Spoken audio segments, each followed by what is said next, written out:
So we're going to start this video off right. We're going to talk a little bit about some interesting sign that I found over here on the ground in a minute, but I want to talk a little bit about the tree species that we're going to be dealing with.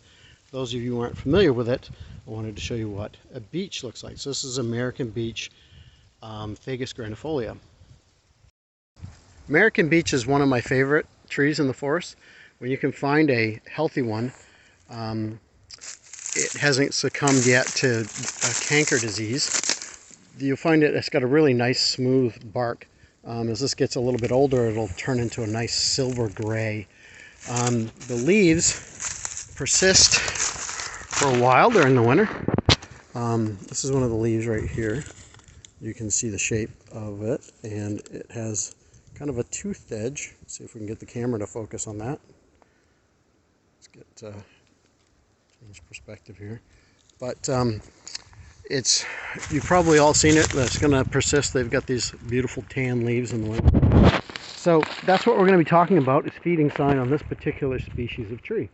So American Beech is probably one of the most important wildlife tree species that we have in New England states. There's a number of different species that feed on it.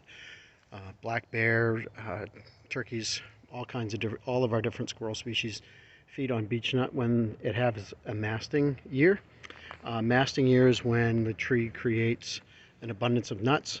A lot of masting trees like acorns, oaks and with their acorns, and beeches, they have a tendency to have a cycle where they create large quantities of nuts one year, and then they stop creating or having mast years for a number of years, and then they'll come back again.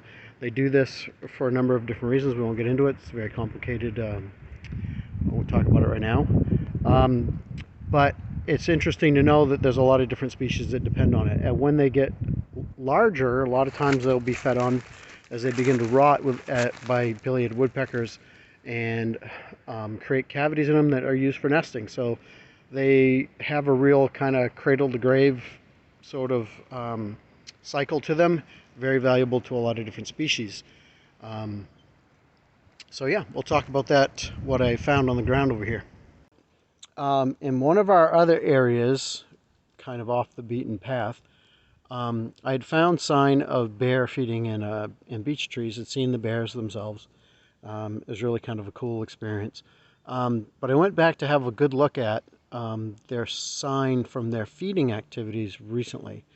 And I've figured out a couple of things that I wanted to share with you. So maybe when you're out looking around, you might be able to see this. So when you come across an area like this and you see those limbs up there, like this beech tree here, beech leaves on this limb is still stuck to it, so that means that it was cut off while it was still alive and they didn't have a chance to release. As you can see down here on the ground, there's bunches of them all around this area. You get a big pile here and there of just limbs with leaves still attached. So that's showing you that something came through here and fed on these beech nuts that were particularly abundant this year. So some of them are broken off at a 45-degree angle as well. And some of these trees are really pretty small.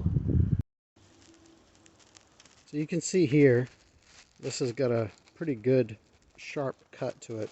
So that would make me lean more towards the fact that this particular branch was taken off by a porcupine. And that maybe that's what was feeding in these trees. So I don't know if you can see this real well, but there are some marks on these trees, like claw marks. Could very well be porcupine. I'm going to keep looking and see if we can come up with some better indicators for porcupine.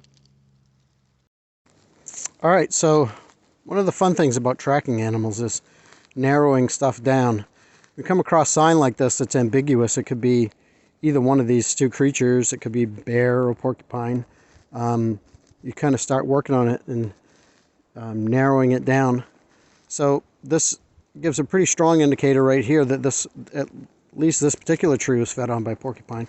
I haven't been able to find any claw marks from bears climbing, so I'm going to go with most of this sign being porcupine. But as you can see, the ridges in this branch, this is a good enough sized branch that you can actually see the teeth marks in it. That's what those are right there. So this branch was, as you can see, still has all of those leaves attached, means it was cut off while it was still alive. So we just solved the mystery. Apparently, it wasn't bears, it was porcupine. Now, one of the other things that make me lead to porcupine specifically in this area is I know that there's a number of dens around here. This area gets hit pretty hard by porcupines. So it would make sense that they would find this food source and they would come down here and utilize it. So another interesting little fact about porcupines and beech trees, if I get an opportunity, I'll put a photo at the end of this video. They also feed on the bark. They will even sometimes girdle birch trees by taking all the bark off all the way around. So they'll be feeding to get to the cambium layer underneath the outer bark and feed on that. I have some photos somewhere. If I find them, I'll be sure to put them at the end of this video. But I just figured, since we just got done talking about porcupines utilizing beech trees, there's another thing you can look for when you look at beeches. You come across things like this. Consider porcupine feeding.